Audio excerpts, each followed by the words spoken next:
नमस्कार, मेरा नाम है राज के वर्मा और आप देख रहे हैं गोवा का पहला हिंदी न्यूज चैनल राष्ट्र टीवी। गोवा के कृषि मंत्री रवि नायक ने गोवा के लोगों से एक भावुक अपील की है। एक ऐसी अपील जो सभी गोवा के लोगों को जरूर सुननी चाहिए, लेकिन साथ में यह भी तय करना जरूरी है कि क्या सरकार और उनके नुमाइंदे सही में गोवा और गोवा के लोगों और गोवा की मिट्टी की परवाह करते हैं।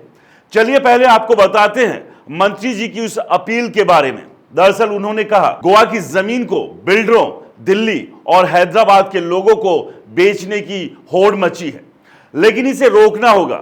नाइक का कहना है कि अगर ऐसा गोवा के लोग अपनी जमीन बेचते रहे तो एक दिन वो खुद भूमिहीन हो जाएंगे और गोवा की आत्मा, उसकी हरियाली, उसकी खेती, सब कुछ खत्म हो जाएगा। दिल्ली में गर्मी है, प्रदूषण है, वहां लोग तंग आ चुके हैं, तो वो गोवा की ठंडी हवाओं और समंदर की लहरों की तरफ भागते हैं, घर खरीदते हैं, जमीन हथियाते हैं। लेकिन गोवा के भाइयों, अपनी जमीन मत बेचो। अगर ये जमीन चली गई तो गोवा गोवा नहीं रहेगा। हमारी पहचान, हमारी मिट्टी, सब कुछ बिक जाएगा। नाइक ने तल्ख लहजे में कहा। अब जरा इस कहानी में ट्विस्ट देखिए। एक तरफ रवि नायक गोवा की मिट्टी और संस्कृति को बचाने की दुहाई दे रहे हैं, दूसरी तरफ उनकी अपनी सरकार पर इल्जाम है कि वो कृषि जमीनों का टाइटल बदलकर रिजॉर्ट्स और कैसीनो जैसे बड़े बड़े प्रोजेक्ट्स को सौंप रही है। ये कैसा खेल है?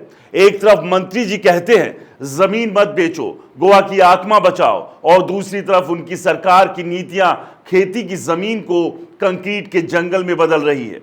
गोवा के लोग ये सब देखकर सोच में पड़ गए कि आखिर सच क्या है। क्या ये सिर्फ बड़े बड़े शब्दों का जाल है या फिर वाकई में गोवा की मिट्टी को बचाने की कोई ठोस योजना है? रवि नायक कोई साधारण नेता नहीं है। 18 सितंबर 1946 को पोंडा में जन्मे सीताराम नाइक के बेटे रवि ने अपने करियर की शुरुआत एक किसान के तौर पर की थी। आज भी उन्हें खेतों में समय बिताना पसंद है, बागवानी उनका शौक है, और शायद यही वजह है कि वो जमीन के प्रति इतने संवेदनशील है। राष्ट्रीय स्तर के वॉलीबॉल खिलाड़ी रहे नाइक ने राजनीति में भी अपनी छाप छोड़ी। महाराष्ट्रवादी गौमंतक पार्टी से शुरुआत करने वाले नाइक अब बीजेपी के साथ हैं और प्रमोद सावंत सरकार में मंत्री हैं। खास बात ये, गोवा के मुख्यमंत्री भी रह चुके हैं, भले ही उनका कार्यकाल सिर्फ 6 दिन का रहा हो। लेकिन सवाल वही है, जमीन बेचने की बात तो ठीक है, लेकिन सरकार खुद क्या कर रही है? गोवा की हरियाली को बचाने की बात करने वाले मंत्री और उनकी सरकार का यह दोहरा रवैया क्या गोवा के लोगों को भ्रम में डाल रहा है? गोवा की जनता जवाब मांग रही है। क्या ये सिर्फ बड़े बड़े वादे हैं या सच में गोवा की मिट्टी को बचाने का कोई ठोस इरादा भी है? फिलहाल के लिए इस खबर में इतना ही।